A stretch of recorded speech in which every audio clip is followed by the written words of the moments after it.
and their president and CEO, Richard Young, to tell you about their projects in West Africa. Richard. Thank you very much. Well, it's a pleasure to be here to tell you about Teranga. And do we have the presentation loaded? There we go. So first of all, our forward-looking statements. And so while looking at Teranga, we see ourselves as both a value and a growth story. We've got gold assets at all stages: production, development, advance, as well as early stage exploration. And from the value side, just look at the chart below. We filed technical reports for our two key assets last year, and they show, including our cash at $1,300 gold, that's worth about $750. We're currently trading at less than $5 a share. And that doesn't give us any credit for the ability to add resources at those key properties or anything in our pipeline. And we are working towards being the next multi-asset mid-tier gold producer in West Africa. We've got a producing mine in Senegal.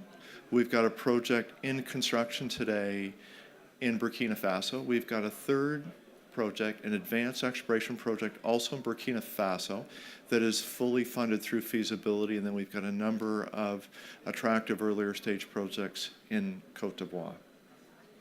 Last year was a great year for us. Record results our existing operation. We completed a feasibility study for our second project in Burkina Faso.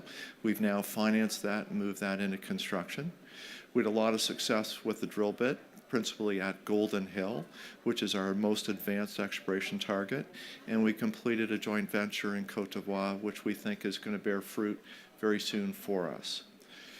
In terms of our CSR initiative, when we IPO back in 2010 in emerging markets, CSR is critical, and we're winning a number of awards for our CSR program. Our mission statement is to share the benefits of responsible mining with all of our stakeholders.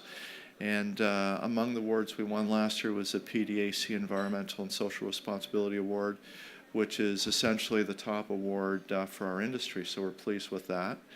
Turning to Sabodala, which is our flagship operation. It's located in Senegal. It's been in production since 2009. It was a record year last year of 233,000 ounces of gold. It's been producing 200,000 ounces of gold since 2012. And as you can see, it's got a long reserve life, a good cost structure, and it's generating the free cash flow that we're using to fund our organic growth pipeline. More importantly, we're in the process of moving the Sabodala village, which will give us access to our complete drilling on our largest deposit, and we think that'll increase reserves, production, and cash flow as we move forward. Turning to Wahgnion, which is our second mine that's currently in construction. We announced the feasibility study last fall, 1.2 million ounces in reserves. We've just completed an infill drill program. We expect to have an updated reserve statement by the middle of the year, as well as an updated mine plan, and we believe the economics are going to improve. But we're really only getting started at Wahgnion. Ultimately, there's about an additional 12 targets within trucking distance of our mill. Ultimately, we think we're going to have a 15 to 20-year mine with very attractive all-in sustaining costs. Turning to Golden Hill, which is our most advanced exploration property. It's located in Burkina Faso. It's on the Houndé Belt. And early days, but we've gotten great results in this project. We believe that's got the potential to be our third mine and take us to about 500,000 ounce production profile and mid-tier status. So looking at the drill results, we started drilling in the first quarter of last year. So over the last 5 quarters, we've reported high-grade near-surface drill results from 5 targets. They're all within close proximity to each other. And this project's moving quickly forward. We expect to have a maiden resource by the end of this year. And we've sought and obtained funding to take this through feasibility study. Looking at Côte d'Ivoire is seen by many as being the most attractive country in Africa because it's got the largest component of the West African Greenstone Belt in it, and it's been underexplored. We entered Côte d'Ivoire about 18 months ago through a JV. They were early stage projects, but we're really pleased to report that Guitry, we've identified a 3 by 7 kilometer anomaly, and we've just completed the first ever drill program on it, and we should have those results shortly. Beyond that, in December, we announced a JV on the Afema project. The Afema project is both a permitted mine license as well as 3 exploration properties adjacent to it. As you can see, it's located in the southeast corner of Côte d'Ivoire, right adjacent to the Ghanaian border. And you can see there's a couple gold belts that come through it. So it's a very prospective property. The mine license has a historic resource of near-surface oxide and sulfide resources of about 2 million ounces, and we're really just getting started there. This was a competitive process. We beat out some of the largest mining companies in the world for it, in part because of our strong social license, and then in part because of our cornerstone investor, which I'll talk about in a minute. So just to wrap things up, with our second mine coming into construction, production will rise by more than 50% to about 350,000 ounces. Free cash flow rises to about $100 million per year. You can see in the latter half of the decade, production declines. That's because this mine plan is just based on 2P reserves from these 2 assets. We expect to be able to maintain that 3 to 350,000 ounce production target and strong free cash flows from these 2 assets through the balance of the decade, and that way when we bring in Golden Hill and some of the stuff in Côte d'Ivoire, it'll be additive to it. We've got a strong balance sheet to be able to move forward on this organic growth. We finished the year with a strong cash balance.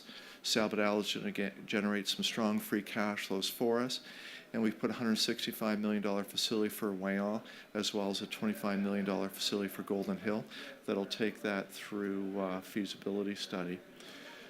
So looking at our capital structure, as you can see on the right-hand side, the stock's performed well since December 12th. We were listed duly on both the TSX and the ASX.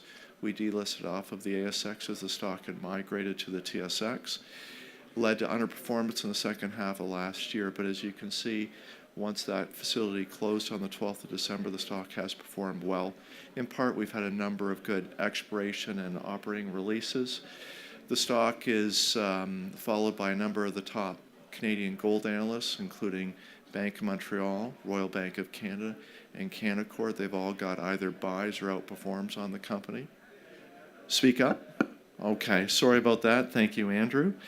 We're largely institutionally owned. Our large shareholder is Tableau Corporation. That's run by David Mimran, who's also on our board. And David and his family are the largest private employers in both Senegal and Côte d'Ivoire. They've been there for more than 60 years, and it's a unique and distinct advantage for us having David on board. Got a number of catalysts as we move through the course of this year. We expect to have strong operating results from our flagship Sabodala mine. At Golden Hill, we'll have a number of exploration releases leading to a maiden resource by year-end. At Wahgnion, as I mentioned earlier, we'll have a reserve update as well as a new mine plan at mid-year. And we'll have a number of updates from Côte d'Ivoire on both our exploration and development program there.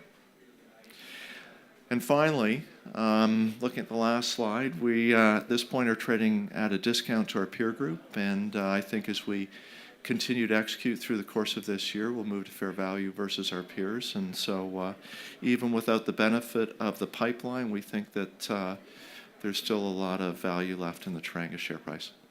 So with that, I'll open up to questions if there are any. As you're aware, there's been a certain amount of speculation, commentary about potential collaborations, efficiencies, making full use of the Sabodala mill with other potential producers in Senegal, most obviously Randgold. Could you comment on that at all? We would be very open to anything that created value for our shareholders. We think that we operate a very good mine in Senegal, and if there was another party that had an asset that wanted to do something that created value for both parties, we'd be more than open to it.